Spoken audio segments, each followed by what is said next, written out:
Hello, everyone, and welcome back to Love and Law. My name is Virginia Warren. I'm a lawyer and conflict alchemist, and I am the co-founder of the amazing group called Lawyers for Love. We at Lawyers for Love see that the legal system in its present form is based in fear. It uses fear-based techniques to solve problems. It says, love thy neighbour, else we'll punish you. In other words, it acts like a strict parent.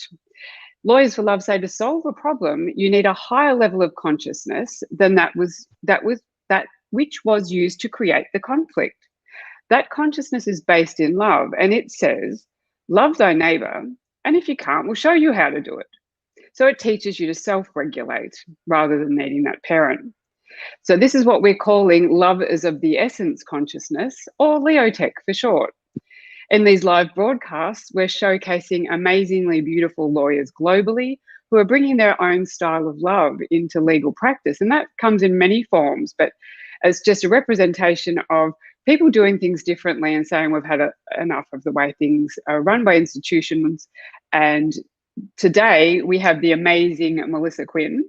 She is beautiful, and what she brings, she's originally from New Zealand, and she's now a property solicitor at Saunders Co Solicitors, a boutique firm in Cannon Hill, Brisbane, Australia. Melisa does not consider her interest in legal practice to be vastly different to many other lawyers and law students that she's spoken to, with those that wish to help create change in the world. Growing up in a lower income family, supported by social welfare and beautiful Mother Nature, showed Melisa the importance of connection, communities, and the earth. Outside the office, Melisa volunteers at the Environmental Defenders Office and event manages over 10 outdoor lifestyle and music gatherings in Queensland. Melisa also works with Reiki and Sound on a regular basis, and many of her hobbies are considered to be related to holistic health and/or art. So welcome, Melisa. It's amazing to have you on the show. And I love it that, you're talking about you're into sound healing, Reiki, and those sort of energy work. Whereas, at Lawyers for Love, we're saying that it really is all energy. Unless you've been under a rock for the last very recent times, we need to start working with our lives from that point of view. So you're bringing that into you've got it in your life, and it's a part of you. So I imagine you do bring it some ways into your legal practice. But let's start by talking about how you got into law. Okay, yes. Hello, and thank you for having me on, Virginia. Pleasure. Privileged to be here. I guess I did a law class in high school and had a really great teacher. And then I left school and went and did some business study. But I kept thinking about the law and the legal systems. And so then I went on and went to university, registered and got enrolled to do law school at University of Canterbury in Christchurch, and continued on with business studies. And then I guess it's just also progressed on from there. And so here I am today, practicing as a lawyer. So yeah, it's been a very interesting journey, and it's been difficult at times. That's for sure, especially coming from one country. And I know Australia and New Zealand are not too different, but then also having to find your roots and find where you are in another country, it's quite different. Yeah, absolutely. How did you find law school? From the point of view that you sort of work in energy, how did you find that sort of structured environment? Well, if I'm honest, I probably wasn't too open to, I didn't really see the world as much in that way at that point in my life. But in saying that, I didn't feel like I fitted in with many of the other law students. Like I had a group of other women that I like to sit with and chat with every now and then. And we all were kind of similar in the sense we weren't really into the partying kind of aspect of law school, and we'd all kind of we didn't get straight out of high school and then go straight into law school. We'd all done something different and then kind of enrolled. So maybe that's where that was already created. Okay, yeah. So you moved through a little bit differently. Yeah. Mm-hmm. Yeah. So when did you sort of find yourself in a place where you started working with Reiki and Sound and things like that? When did that come into your life? I went travelling for 6 months after I left New Zealand, and then came to Australia. And I think during those travels, that really kind of progressed further and further. I was already into a lot of, I guess you'd say, different things. I already didn't conform to some sort of norms that we have in society. So it kind of progressed from there. And then when I came here, and it took a number of job changes for me to really find a place that felt like, oh yeah, this is a place where I could bring a lot more of myself. And the last couple of years is where I really got into Reiki and sound, especially. Like I moved, that's the stuff with sound really started when I moved into a share house with other musicians. And I was really, oh wow, like this is a really powerful and beautiful art that I'd forgotten that I really enjoyed and I did like to create as a child. So, and that's where the sound really progressed from there. And of course, Yeah, that's amazing. So you'd forgotten that you had that in you, and then you find your way back to it. I love that because, yeah, you just said, which is beautiful, and people can hear this too, is that you try so many things and then you feel where you're going. You find your way to where you're supposed to, if you're open to that rather than with an agenda of I've got to achieve this thing, instead of being more open to a flow. It's like, oh, that doesn't feel like me. Oh, that doesn't. And then and here you are and finding yourself again. Yeah. It's really helped, I think, with my family well, especially like my mum and my dad and my stepfather, they've all been sort of really open to, you do whatever it is that you want to do in life as long as you're happy. I did meet a lot of other law students at law school that were kind of, I guess, influenced to get into law school because of family or other sort of, I guess, influences, whereas I didn't have that. I didn't come from that background of you must go to law school, you must do this and that. So that's really helped with me allowing myself to explore what I want to do. Yeah. And that is funny because the coming into law school, so many students are going there for making someone else's choice. They're not making their own choice to go there, and then they're not going to get the benefit from it. Or everyone gets a benefit from everything, the way I see things, if they find the benefit in it. But from your perspective, so you've come into law school feeling that that's where you need to be for some reason, and there are no accidents. And if you're bringing this energy type of work and seeing things differently, you're bringing a beautiful aspect into legal practice and breaking down. As I say, I think it's a fear-based system, and it's apparent to most people. Whereas if we can bring more of a love-based energy in there and raise the vibration of it, we are slowly breaking apart the institution and the patriarchy of it, I think. That's my point of view, and that's Lawyers for Love point of view, because as we see it, it is a punishment-based system. And if you're bringing healing work in there, that's not punishing. That's bringing love into, like, wow, you've come to us with these issues. Now, I know you don't work particularly in litigation or anything, do you? You work more on a commercial basis, but it's all absolutely related because it's all relationship based.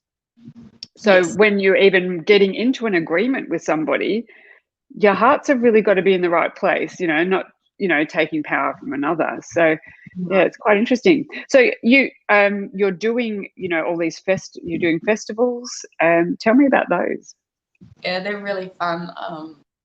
There's a really interesting community and it's really lovely to see how, because it's not very structured, a lot of these festivals, in the way that we would see most businesses. So there's a lot more of the flow and trusting that everything will work out in the right timing. So that's a really interesting way of working, because it's quite different than obviously how we normally do lawyers.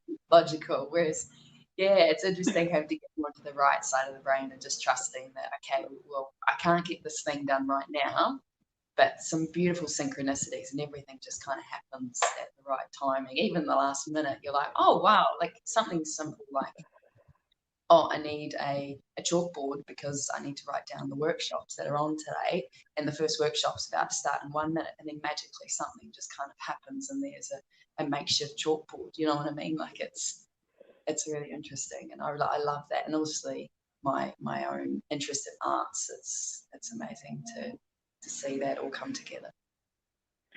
Yeah, and that is so the opposite of legal practice, where everything's, time is of the essence, and Yeah. particularly in contract law and, conveyancing that you do, time is of the essence, whereas lawyers for love say love is of the essence, because, if we're just putting love out there, the time, there's no time. There's no actual such thing as time. It just happens in universal timing or divine timing or whatever the words are that you want to use. And someone said to me the other day, it's just like, oh, the universe, what does it mean the universe does, trust in the universe? Well, it's just energy. Trust in the flow. If you've got resistance, if you're trying to control the flow, it ain't going to happen for you. You just have to allow flow. Yeah. So I love that. I love what you just said, because it's such an antithesis of being a lawyer in the space that you are also working in, the festival space where everything flows. And no doubt you bring some of that into your legal practice. And how does that go for you? Yes, I guess the best example would be you get an email or some correspondence comes through, and your instinct might be, okay, I need to deal with this now, but something tells you, no, don't. Come back to it in an hour or something. And you come back to it in an hour and the instructions have actually changed. So if you'd gone and done something straight away with it, you would have almost, not want to say wasted your time, but you would have done a whole lot of work, which you then have to then go and change and do again. So that's funny how that happens like that sometimes, just listening to that guidance system. The intuition that's been trained away from lawyers. Lawyers have been trained out of actually dropping into the heart space, or that we call the heart space, but it's really dropping this intellectualizing everything, thinking because you actually don't. You know nothing. And it's a beautiful space to be in, knowing nothing, because you don't know what's going to happen next. It's living in the unknown at all times and just watching for signals and synchronicities and seeing what happens. And that's an amazing example that you're bringing that into your practice, because many people wouldn't think to do that, and how much easier your day can be when you're not stressed and you're just like, wow, okay, I see what's just happened there.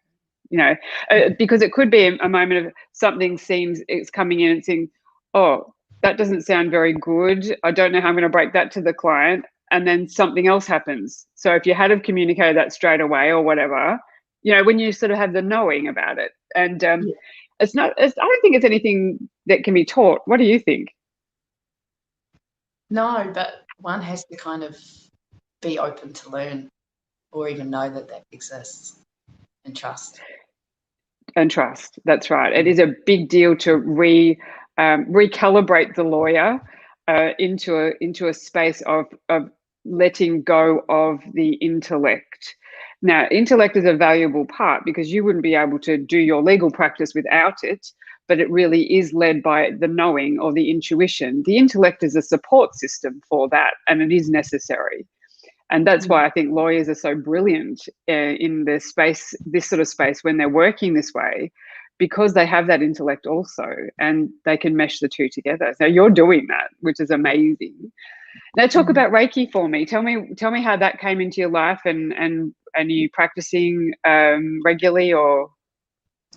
Yeah, so that's probably I guess I'd call it a modality that I had wanted to do for a number of years. And then within the last 12 months, I started, I guess, studying Reiki, and mostly just using it in my own sort of day-to-day life, through my own, because I guess it's that kind of belief story, or whatever you want to call it, about Let the lawyers know out there what Reiki is, because many of them won't know. They've heard of it, probably don't know what it is. Okay, so I guess it's a form of energy healing, and it stems from a Japanese teacher, and I've forgotten his name as we were speaking, so my apologies. But yeah, so it's a form of energy healing. It's a Japanese form of energy healing, and it'll be working with different points and places, usually on the body, which you can do with somebody in person, but you can also do it through distance. And I guess you know, you can send out that energy to people, places and things. Obviously, there can be some sort of protocol that you may want to follow with that. So you don't want to be just sending healing out to someone that is not ready to receive it, or that their higher self doesn't want to receive. So, you know, I would never encourage someone to force that. So, yeah, so you can do it obviously with the person's permission, but you can communicate with other parts of them and see whether that's something that maybe they might benefit from. Yeah.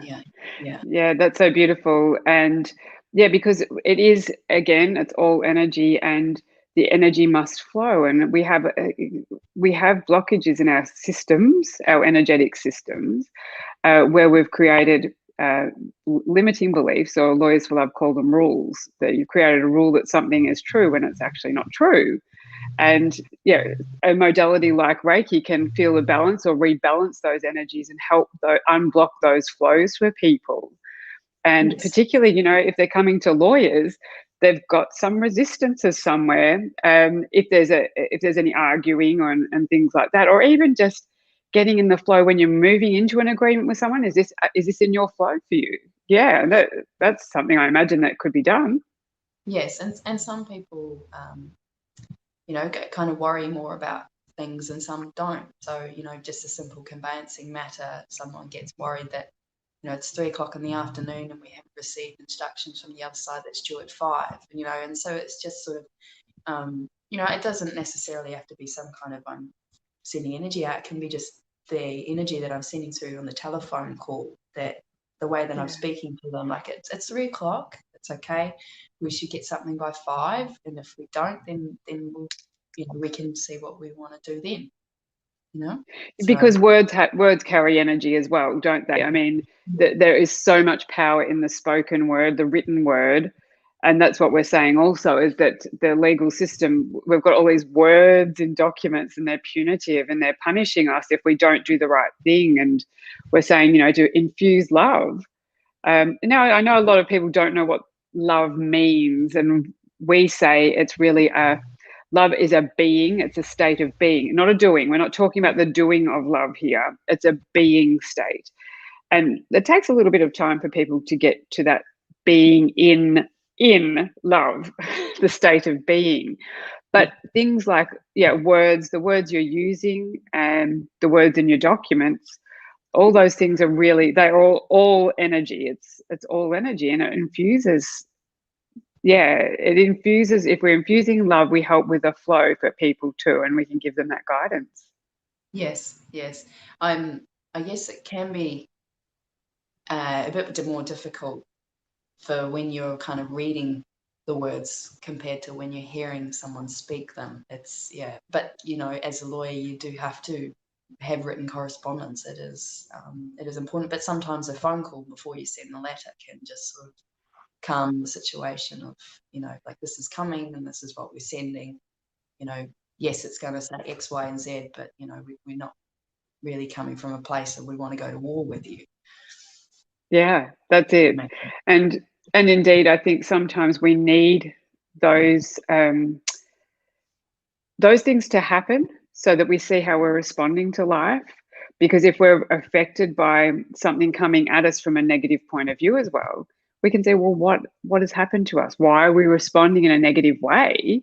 They're just words, but yes, they do carry an energy. But are you affected by the energy? Are you rejecting that energy? Because if you are, you may need to then review what rule do you have, or limiting belief do you have in place that says that's not okay to say to me, or whatever it is. I mean, there's so much that can be done in this space if we're really open to it and seeing how we can go with the flow, get back in the flow, the energetic flow. Yeah. My mantra today, actually, it came through when I was coming on my way to work driving. It was, my biggest triggers are my biggest teachers. Oh, yes, absolutely. And in the legal space, we're going through these triggers with so many people. We're seeing them getting triggered all the time. Otherwise, you know, as I say, you're working in a different space, but litigation, family law, crime, all those sorts of more triggered spaces, that's what it's all about. Yeah, they're your biggest teachers. What is it showing you? And that's crazy. So what sort of other things do you bring into your legal practice then, that relate to maybe sound, art, Reiki, or you're trying to incorporate into a legal practice?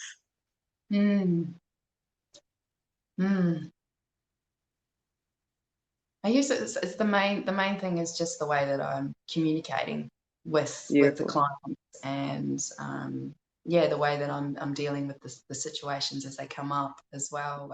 And holding the space, because you'd be very good at holding the space, I imagine, with the Reiki training and everything else. So that's absolutely amazing, and it's really beautiful just to hear you say it. And as I say, this show is for lawyers that are bringing their own type of love in, and yet you mightn't be able to bring sound healing or whatever into a law office, but you might at some point.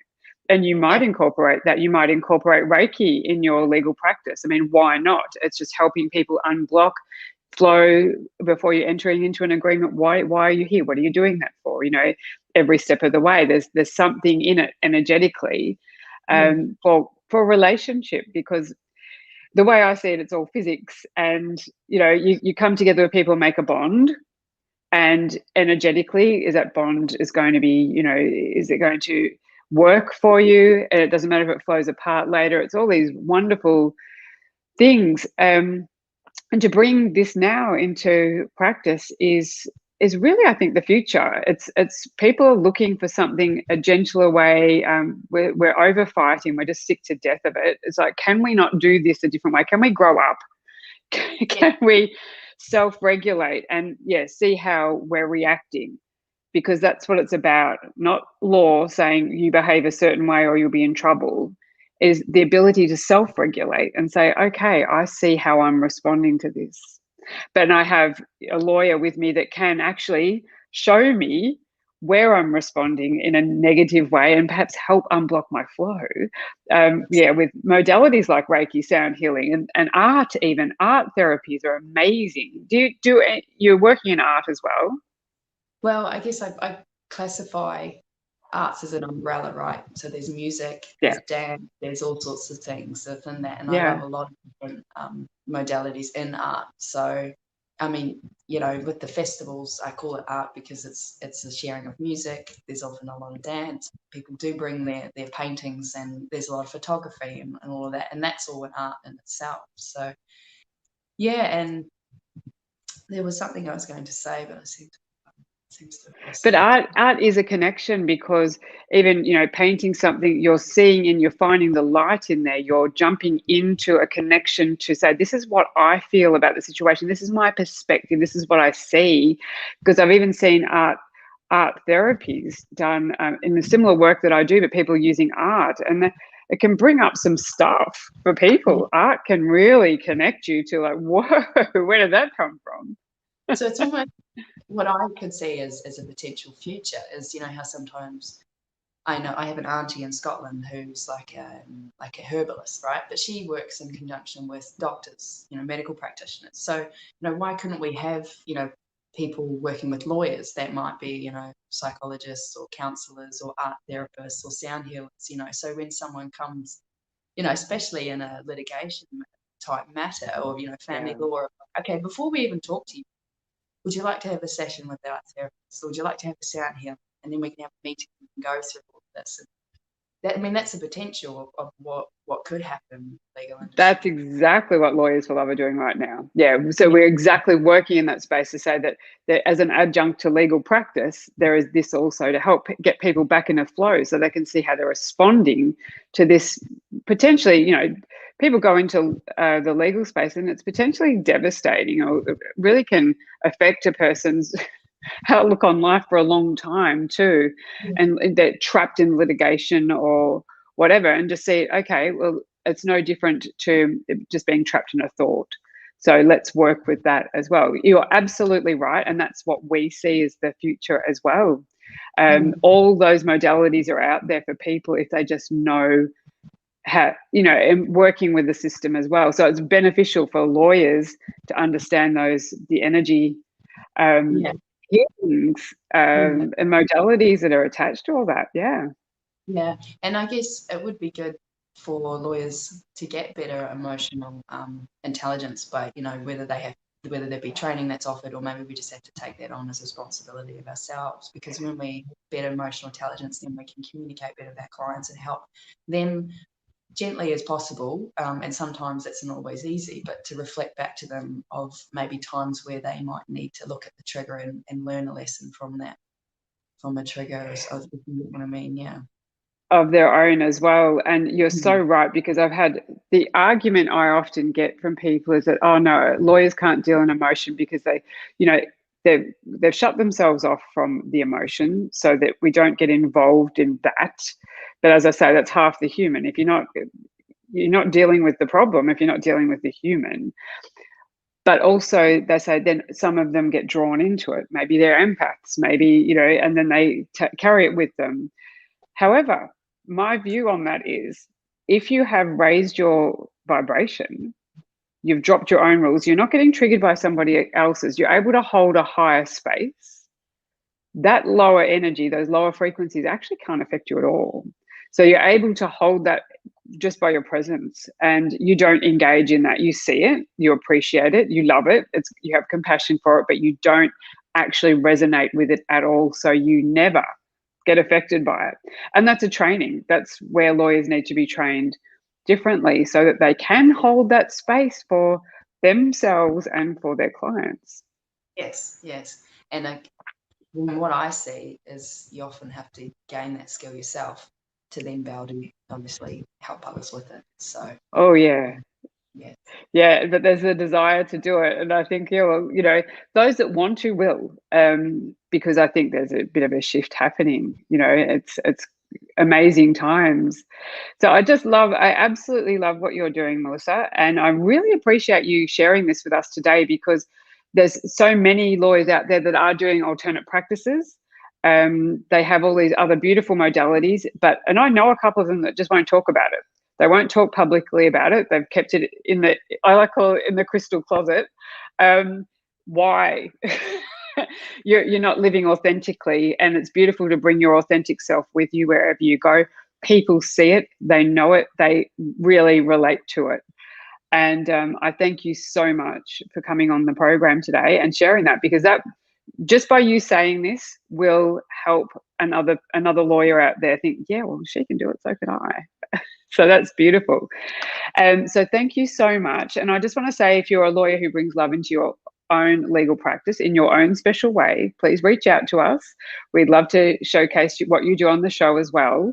And look us up at lawyersforlove.love. If you want to be involved in any of our trainings and programs. There's a whole lot of stuff coming very, very soon, and we're very excited about it. And again, thank you so much, Melisa, and beautiful to have you on the show. I'm sure we're going to see a lot more of you around. Yes, yes. Thank you so much for having me, Virginia. I really appreciate it. Yeah, speaking with Take you care. today. Bye, Yeah. everyone. Thanks for joining us. Bye now.